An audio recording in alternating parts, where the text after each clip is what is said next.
to my YouTube channel again. So guys, in this video we will see how to create seamless Instagram carousel in the Figma. So guys, if you want to create the Figma carousel in the Figma, so guys, it is very easy.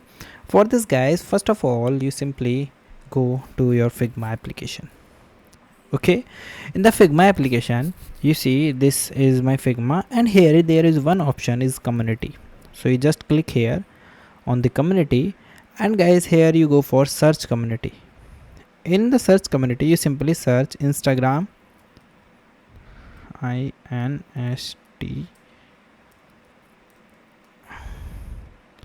Instagram carousels.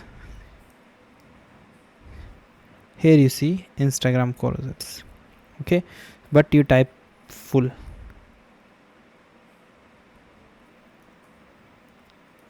and hit enter. Now guys, here you see that there is 100 plus templates are available, so you choose any of them and you use it. Okay, like this is looking good, so you simply go and open in your Figma.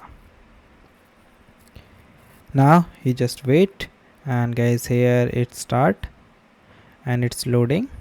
After that, here you check. This is the screens that you can use for you. For watching my video, and have a nice day.